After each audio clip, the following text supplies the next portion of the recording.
tarkibidagi har bir ustoz uchun respublika va xalqaro miqyosda maqolalar, tezislar yozish talab qo'yiladi.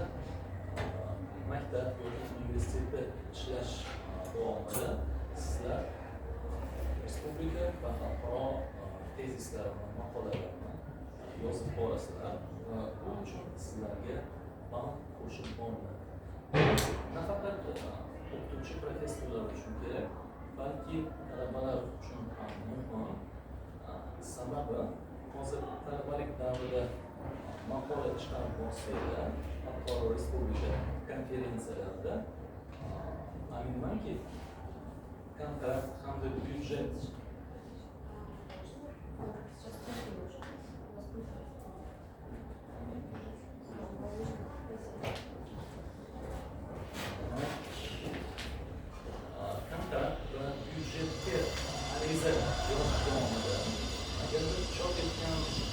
maqolalarni sinfib, hamda dekanatga ko'rsatib borsanglar, bu ham sizlarga byudjet yo'lida kabi qo'shimcha ballarni, imkoniyatlarni berib borishi mumkin. Respublika va xalqaro konferensiyada maqola chop etish har bir talaba uchun katta plus bo'ladi. Shu sabab respublika va xalqaro konferensiya tezisini yozish ko'nikmalarini o'rganamiz. Avval yo'qlama olamiz.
Mavzuyimiz tezis onun foydalarini o'rganishni qanday yozib olamiz.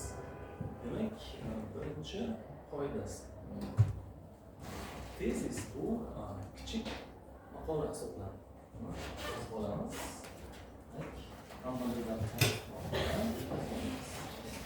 Tezis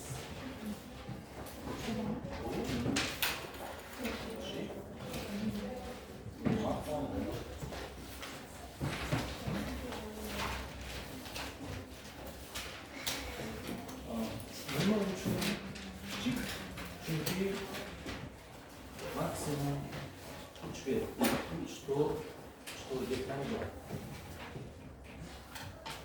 3 doğru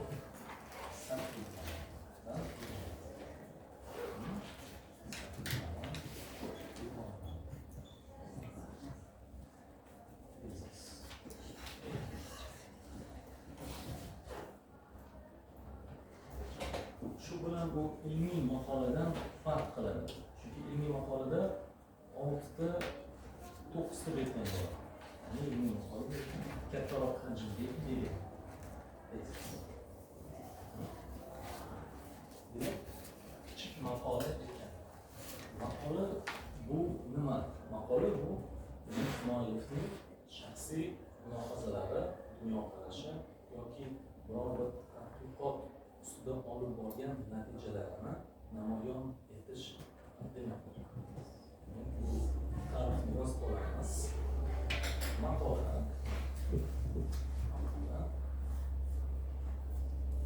muallifning shaxsiy qarashlari,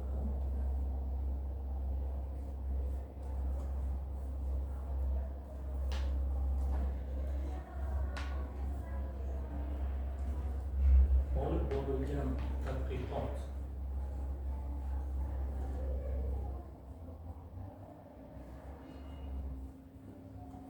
borasidagi natijalarning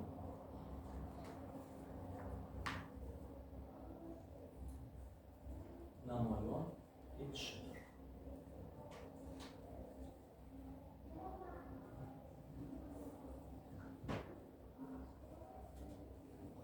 Demak, maqola bu essay kabi, insho kabi gapdir. Inshoda ham sizlar o'z shaxsiy dunyoqarashini, fikr mulohazalarini yuritasiz, to'g'rimi? Essayda shuningdek ilmiy tadqiqot borasida natijalarni ham yozib borish mumkin. Demak, maqolani biz inshoga solishtirishimiz mumkin. Insho demak strukturasini eslasanglar, kirish, asosiy qism va yakuniy qismdan iborat. Maqola ham xuddi shunday. Demak, 3 ta qismdan iborat bo'ladi. Tezis. Tezis kichik maqolalarda kichik maqola. Katta maqola ham xuddi shu strukturaga ega. Kirish qismi. Ingliz tilida buni introduction deymizlar. Introduction.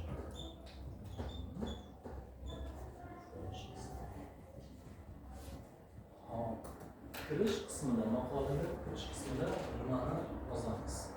Bu yerda mavzu borasida umumiy ta'rifni beramiz. Mavzuning hozirgi holati yoki o'tmishdagi holati. Shuningdek, masalan, yozuvchi, shoir to'g'risida maqola yozayotgan bo'lsanglar, sevimli shoir, yozuvchi to'g'risida uning dunyodagi yoki adabiyot dunyosida qanday o'ringa ega, muhim ahamiyatga ega, katta rol o'ynaydi.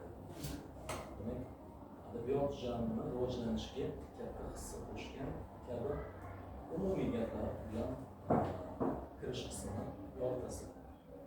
3-5 ta gap yetarli bo'ladi kirish qismi.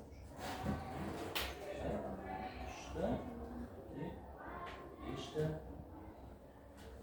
gaplar, maksimum 5 ta.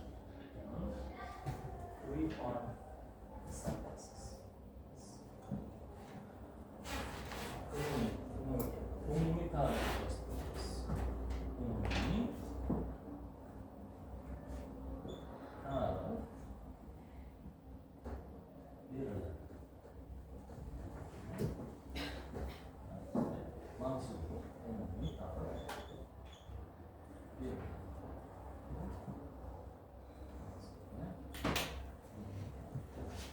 Very general, as in general.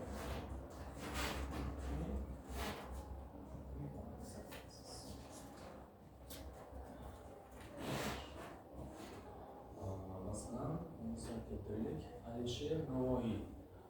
Alisher Navoiy o'zbek va dunyo adabiyot sohasida katta iz qoldirgan. Ushbu buyuk adabiyot jihatining muqaddas g'azal, she'riyat, bo'stonlik shu kabi turli xil janrlarni rivojlanishida muhim rol o'ynadi hamda turkiy adabiyot dunyosida katta iz qoldirdi.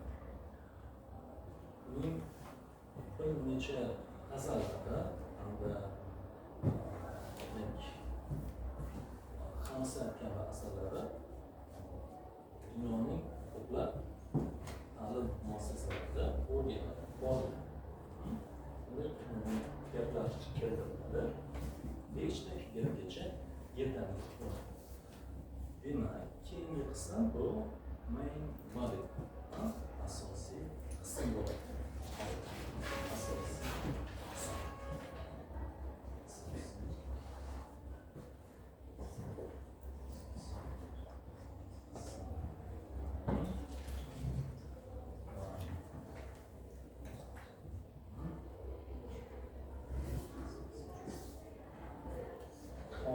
agar maqola tezisiga sevimli shoir yoki yozuvchi to'g'risida bo'lsa, uning bir nechta asarini tahlil qilish uchun tanlashingiz mumkin.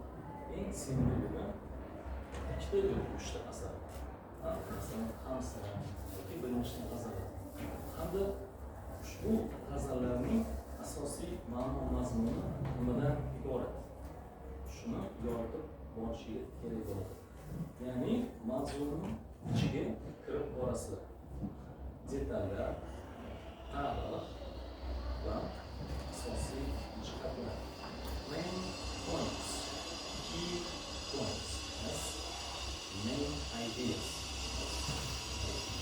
Asosiy qismda detallar ochiq bo'ladi. Buni yozib olamiz. Maqolaning asosiy qismida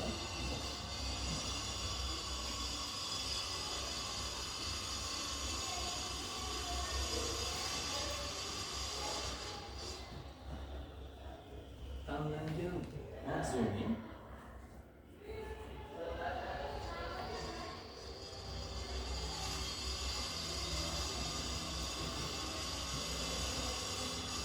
asosiy ma'no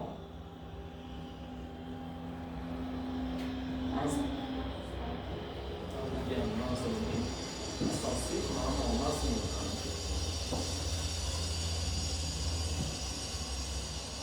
detallar,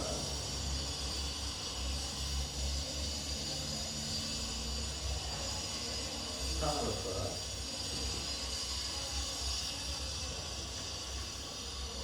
ilmiy tadqiqot natijalari,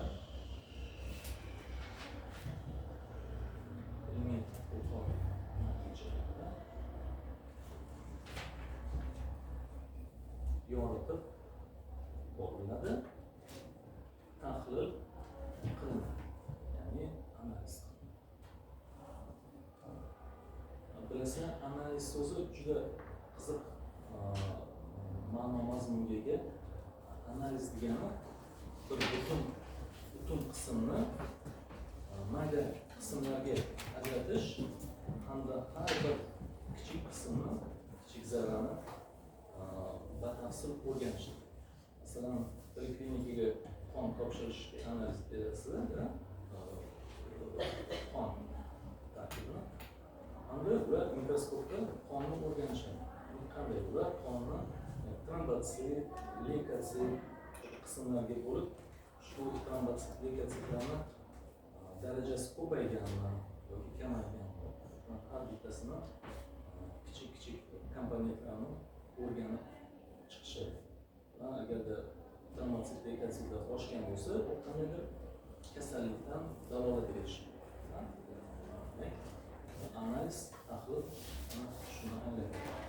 Sizlar tanlagan mavzuni kichik qismlarga bo'lib, har bitta qismni batafsil o'rganishingiz kerak. Asar tanladimi? Demak, asarning tarixi, uning asosiy ma'no mazmunlari, asosiy qahramonlar o'quvchiga yetkazmoqchi bo'lgan g'oyasi, qanday g'oya yetkazilmoqchi? Qahramon tomonidan yoki yozuvchi tomonidan. Demak, maqolaning asosiy qismida yoritib va tahlil qilish kerak bo'ladi. Yozib oldikmi? Tahlil qilishimiz kerak. Ilmiy tadqiqot olib borgan bo'lsangiz, demak, ilmiy tadqiqot natijalari yotish kerak bo'ladi. Masalan, ba'zi birlarda ilmiy jurnallarni o'qib borasiz. Bu yerda mashhur olimlar, Ozod Sharifuddinov kabi mashhur olimlarimiz bo'lganda, adabiyotshunoslar, Navoiyshunoslar va o'z tadqiqot natijalarini shunday ilmiy jurnallarda chop etib borishadi. Shu maqolalarni o'qib borishiga juda katta foyda bo'ladi. Bu maqolalarni o'qish sizda adabiy o'zbek tilini rivojlantiradi va lug'at boyligidan oshiradi.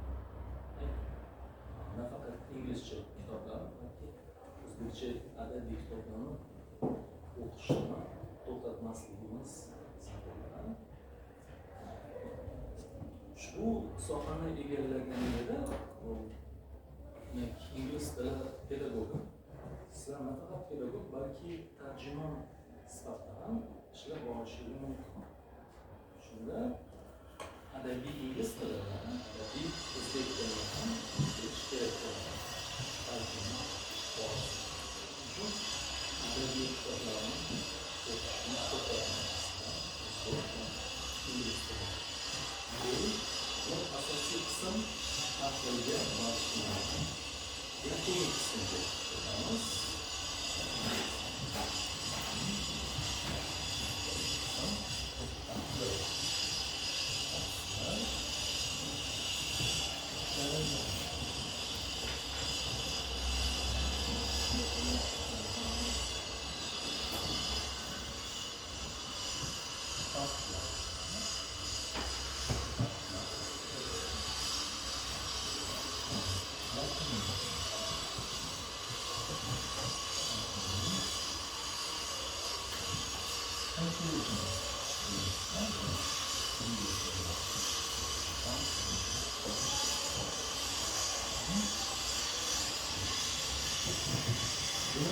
Mavzu borasida olib borgan tahlillarni shaxsiy demak qarashinglarni yakunlaysiz. Qanday xulosaga keldik? Ushbu tadqiqot olib borish natijasida, masalan, sevimli shoir, yozuvchi to'g'risida yozdik, to'g'rimi? Maqolani. Qanday xulosaga keldingiz? Buni adabiyot sohasida qanday o'ringa ega, qanday rol o'ynaydi, qanday hissa qo'shdi. Shuni yana 3-4 gap bilan tugatib qo'yasiz.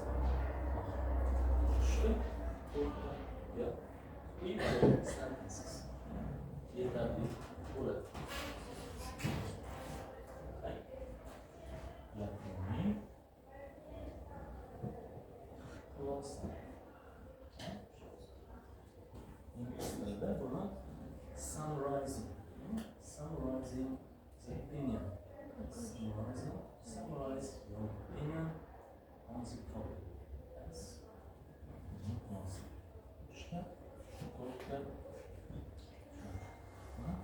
Read for sentences. Bu yerda biroz qisqa slaydimiz nomida slayd namunasini layner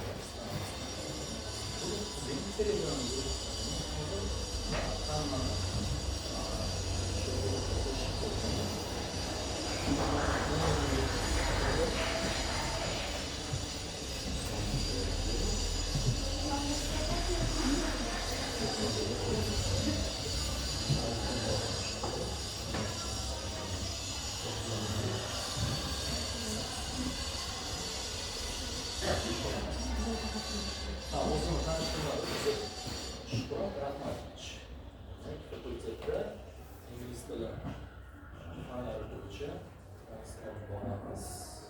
Birinchi kursdan 4-kunga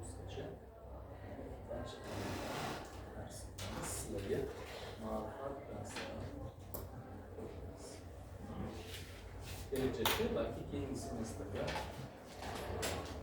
spetsballarga o'tishimiz mumkin.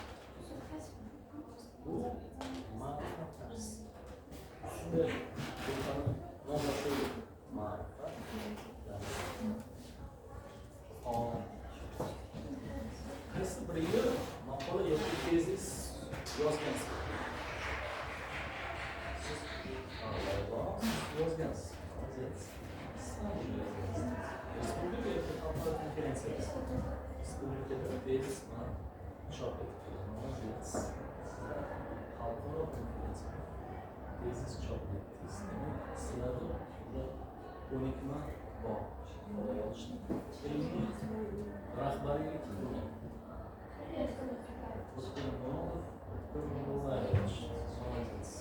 Bu yil chiqdi yoki chiqdi xalqaro konferensiyada sizdan birinchi kursda yana o'tgan. Bu mana ikkita talabamiz chiqarishdi. Endi qolgan ishlamiz.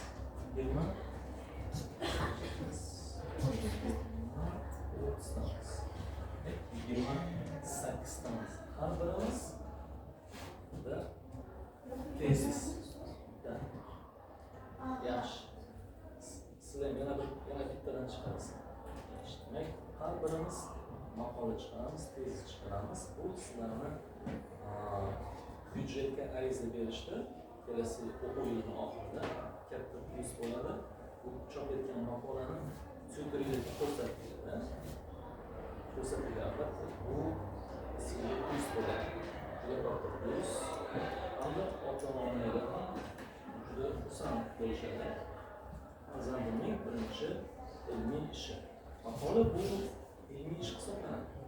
Chunki sizlar tadqiqot olib borasizlar. Qanday tadqiqot olib borasizlar? Kitoblar o'qisizlar, internet o'rganasizlar, jurnaldan o'qib, solishtirasizlar, tahlil qilasizlar va yakuniy xulosaga kelasizlar. Bu tadqiqot olib borish deyiladi.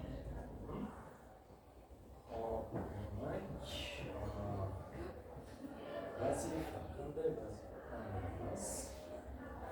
Sevimli mavzuni tanlasizlar. Sevimli sohalar qaysi? Adabiyotmi? Kimdadir adabiyot, kimdadir sun'iy intellekt. Bir mavzuni sizlar sevimli sohangiz qaysi? Adabiyot. Sevimli yozuvchingiz.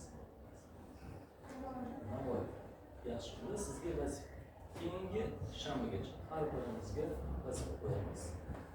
Keyingi shanbagacha xuddi shu insho strukturasida kirish, asoslansin,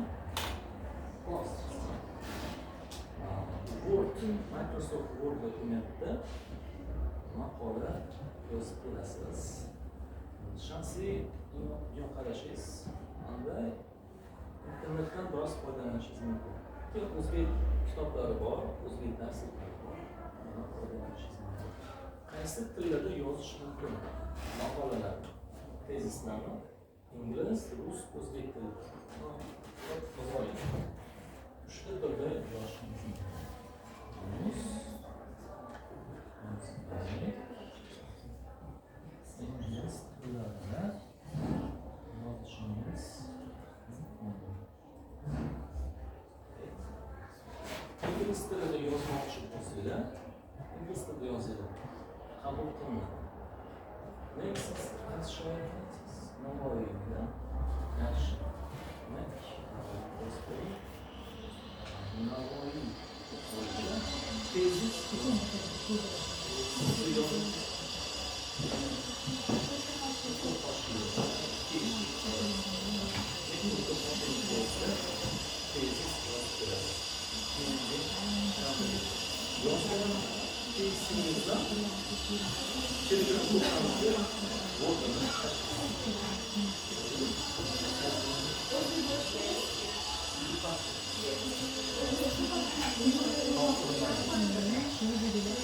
İngiliz, Özbek, Ruslar.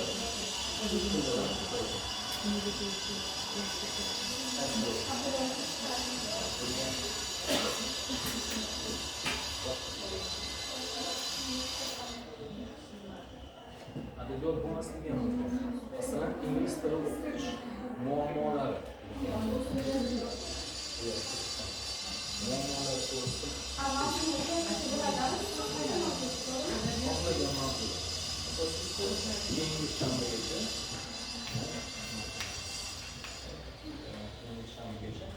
Word variantida gruppaga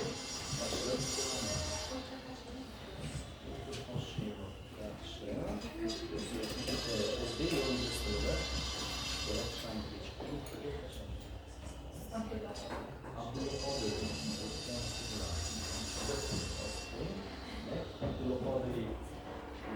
tezis maqola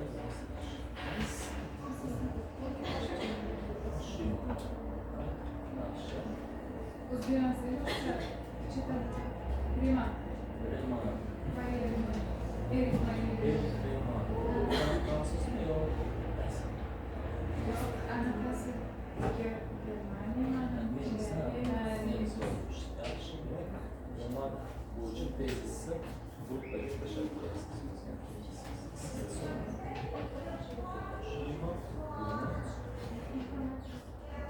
Hamad Yusuf zo'r shoir. Hoshimov demak fanatlari ko'p. Muhammad Yusuf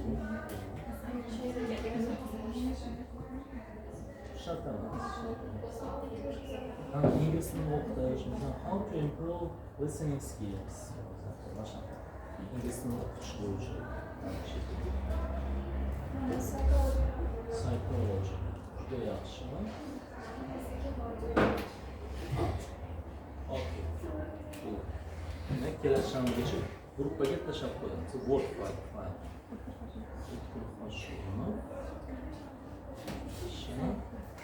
Said Ahmad.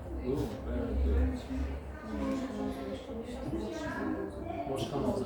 Texnologiya. Masalan, ingliz tilini o'qitishni texnologiya o'rni yoki roli.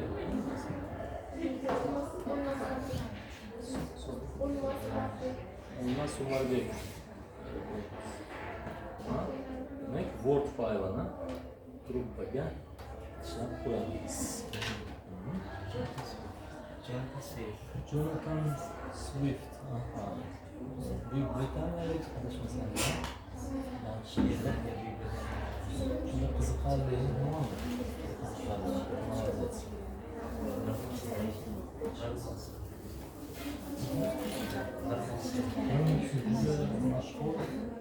Mashhur adres. Молодец. Xo'p. Demak, mavzu tanlash bo'yicha ham rekomendatsiya ingliz tilida tips. Mavzuga asosiy g'oya mazmunni demak aks etishi kerak. Masalan, Alisher Navoiyning o'zbek adabiyotshunosligida tutgan o'rni, tutgan roli juda chiroyli mavzular bo'lsin. Yana tezisni yozish ommaviy qoidalari, qo'shimcha ma'lumotlar qanday? Demak, o'rtadan mavzuni yozasizlar. Mavzu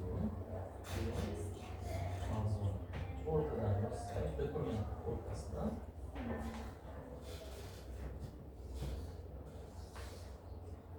tepa o'ng qismida ism sharifiylarni to'liq yozasiz.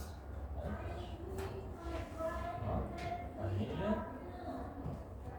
ism, sharif. Tepa o'ng qism.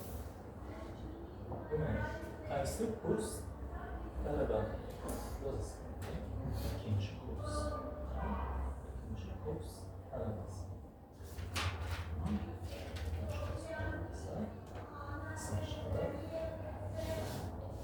Guruh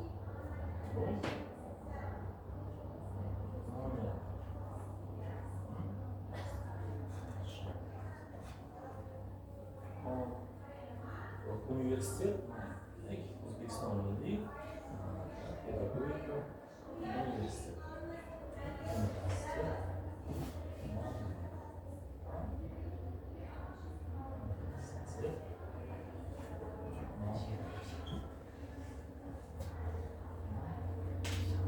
Statistik bo'ladi. Statistik bo'ladi. E-mail. Qanday e-mail bor?